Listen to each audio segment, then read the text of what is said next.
इंदौर में एक पिता की हत्या का कलंक झेल रहा एक बेटा आज इस कलंक से मुक्त हो गया। न्यायालय से उसे न्याय मिला है। बेटे पर पिता की हत्या का आरोप लगा था, जिसके बाद बेटी और मां और बहन के यहां पर बयान के बाद में उसे न्यायालय ने राहत दी है और पुलिस की जांच पर अब सवाल भी उठ रहे हैं। दरअसल इंदौर में एमजी रोड थाना क्षेत्र में 12 मार्च 2023 को उषा फाटक निवासी यहां पर निशा पति सुनील के द्वारा थाने पर शिकायत दर्ज करवाई गई थी कि बेटे हितेश के साथ में पिता सुनील ने शराब पीने के वक्त मारपीट की घटना को अंजाम दिया था और फिर जब वह सुबह उठे तो देखा कि सुनील की तबीयत खराब हो गई और फिर उन्हें वह अस्पताल लेकर पहुंचे, जहां पर सुनील की मौत हो गई थी। वहीं पर इस पूरे मामले में पुलिस ने मर्ग कायम करते हुए बेटे को हत्या का आरोपी बनाया था, जिस पर न्यायालय ने आज उसे न्याय मिला है। 7 महीने जेल में रहने के बाद में आज वह रिहा हो गया है। पूरे प्रकरण को लेकर अधिवक्ता जिल शर्मा ने बताया कि एमजी रोड पुलिस के द्वारा परिजनों की शिकायत के अनुसार हितेश को आरोपी बनाया गया था और लगातार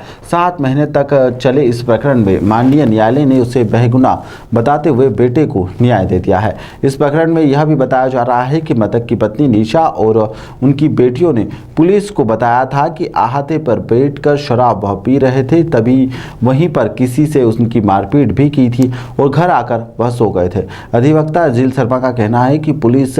ने ठीक से जांच न करते हुए और बिना पहचान के ही मृतक सुनील के बेटे पर प्रकरण दर्ज कर लिया और उसे आरोपी बना दिया था, जिसके चलते अब पुलिस की जांच पर भी सवाल उठ रहे हैं। 12 मार्च को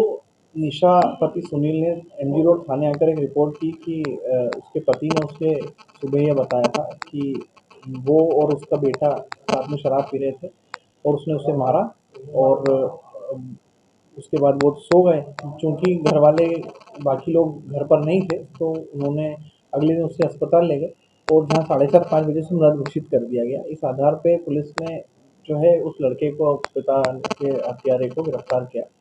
और चालान प्रस्तुत कर दिया कोर्ट में। जब अभी उसके बाद गवाही चली तो उसमें एक नई कहानी निकल के सामने आई कि माँ और जो बहनें हैं उस लड़के की और जो पत्नी और बेटियां हैं उस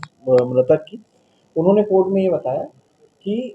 उनके पिता ने उन्हें ये बताया था कि वो रात को किसी हाथे पर शराब पी रहे थे और वहाँ पर उनकी किसी से मारपीट हो गई थी, जिस तरह अंदरूनी चोट लगने से उनको रात को तकलीफ हुई। क्योंकि घर पे कोई नहीं था तो वो नशे में आकर सो गए। सुबह जब ये लोग आए, बाकी लोग घर से दूसरी जगह से लौट कर आए तो उन्होंने बताया, लेकिन पुलिस ने अहाते वगैरह की जांच नहीं की और ठीक तरह से जो है इन्वेस्टिगेशन नहीं किया और लड़का जो एक इजी टारगेट था, जो साथ में शराब उन्होंने रात को पी होगी या नहीं पी होगी, जो भी XYZ रीज़न रहा होगा, उन्होंने उसको आधार बना के लड़के को ही आरोपी बना दिया। लेकिन कल सारी गवाहियों को देखते हुए, मद्देनजर रखते हुए कोर्ट ने जो है लाभ दिया और पिता के हत्या से बेटे को जो है मुक्त कर दिया, बरी कर दिया। बिल्कुल लापरवाही तो है ही। मतलब एक बाप की हत्या में अपने बेटे को बंद कर दिया, जबकि उनका